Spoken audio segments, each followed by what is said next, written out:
नमस्कार मित्रों, आपका हार्दिक स्वागत है हमारे YouTube चैनल laviofficial.com पर, जहां हम हर दिन लाते हैं आपके लिए नई प्रेरणादायक और पौराणिक कहानियां। आज की कथा है धनुष यज्ञ के लिए प्रस्थान और राम की मिथिला यात्रा। एक ऐसी भावात्मक यात्रा जहां एक पिता की प्रतिज्ञा, एक गुरु का आदेश और एक राजकुमार की मर्यादा मिलकर रचते हैं एक दिव्य कथा, प्रेम, कर्तव्य और धर्म की गाथा।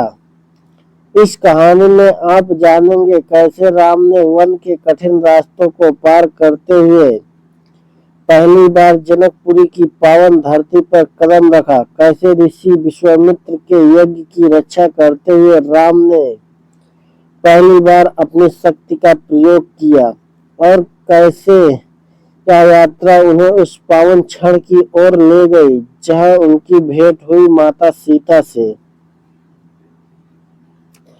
तो चलिए भावनाओं से भरी इस अद्भुत कथा की ओर बढ़ते हैं, जहां हर मोड़ पर छुपा है एक संदेश, एक प्रेरणा और एक दिव्यता की झलक। विश्वामित्र बोले, हे राम, मिथिलापुरी में जनक नामक एक महान राजा है। उन्होंने एक महान यज्ञ, धनुष यज्ञ का आयोजन किया है। वह अनेक राजा राजकुमार आ रहे हैं, चलो तुम और लक्ष्मण मेरे साथ चलो। वह दृश्य तुम दोनों को प्रेरणा देगा। राम शांत स्वर में बोले, गुरुदेव, आपकी आज्ञा मेरे लिए वचन है। हम इस पावन कार्य में आपके साथ चलेंगे। लक्ष्मण भी विनीत भाव से बोले, जहां राम जाएंगे लक्ष्मण वहां पहले से खड़ा मिलेगा। आश्रम से प्रस्थान ऋषि मुनियों की टोली के साथ राम और लक्ष्मण ऋषियों के साथ चल पड़े। मार्ग में नदी, वन, पर्वत सब उनके सौम्य रूप से प्रसन्न दिखे। राम, प्रकृति में जैसे संगीत बह रहा हो, जैसे धरती भी इस यात्रा को जानती हो। विश्वामित्र बोले, वत्स, यह यात्रा केवल वाया नहीं, यह आत्मा के विस्तार की यात्रा है। संध्या का समय, सरिता का कलकल जल, रात्रि विश्राम, सभी स्वर्ण नदी पर स्नान करते हैं। राम जल में अपने प्रतिबिंब को देखते हैं, मौन स्थिर। विश्वामित्र पूछे, वत्स राम, क्या सोच रहे हो? राम ने उत्तर दिया, गुरुदेव, यह जल जैसे आत्मा का प्रतिबिंब है, शांत, गहरा और नश्वर देह के परे। विश्वामित्र प्रसन्न होकर मुस्कुराए और बोले, तुम अपने भीतर के राम को जानने लगे हो, यही वास्तविक साधना है।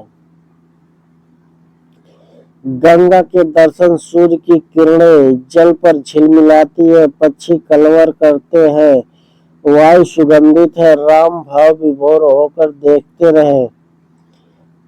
हे गुरुदेव, यह कौन सी पावन धारा है?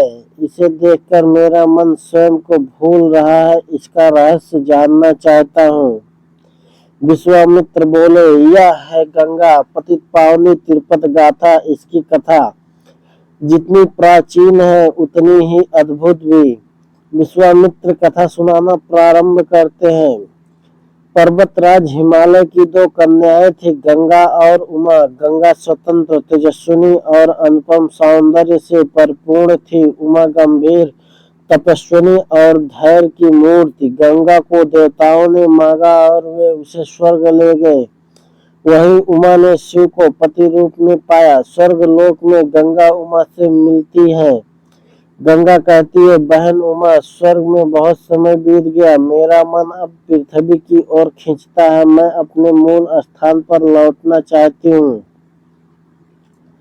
उमा, गंगा, समय आ गया है जब तुम्हारे जल से मृत्यु लोक का कल्याण होगा। मैं शिव से प्रार्थना करूंगी, तुम अवश्य धरती पर लौटोगी। भगीरथ शिव की तपस्या करते हैं। हिमालय की चोटी पर ध्यानस्थ ध्वनि ओमकार, हवा की गूंज, शिव प्रकट हुए और बोले, भगीरथ, मैं तुम्हारे तप से प्रसन्न हूँ। मैं गंगा को पृथ्वी पर उतरने दूंगा, लेकिन वह मेरे जटाओं में आकर रुकेगी। गंगा अवतरित होती है, शिव की जटाओं में बधती है, फिर धीरे धीरे पृथ्वी पर बहती है। ब्रह्मा जी पुष्प वर्षा करते हैं। राम भाव विभोर होकर बोले, गुरुदेव, गंगा का यह अवतरण केवल जल का नहीं, जीवन का है। गंगा पार कर यात्रा मिथिला की ओर अग्रसर हुए।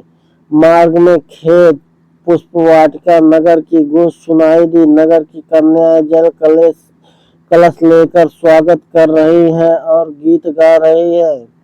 विश्वामित्र ने कहा, राम, यही वह भूमि है जहाँ शिव धनुष रखा गया है। जनक ने प्रतिज्ञा की है, जो उसे उठा पाएगा वही सीता को पाएगा।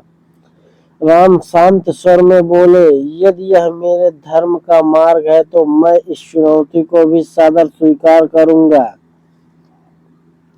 तो मित्रों, यह थी भगवान राम की उस पुण्य यात्रा की कथा, जहां उन्होंने गंगा को पवित्रता, गुरु की सेवा और आत्मज्ञान का पाठ पाया। अगले भाग में आप जानेंगे जनक दरबार में राम का आगमन, शिव धनुष की महिमा और सीता राम का पावन मिलन।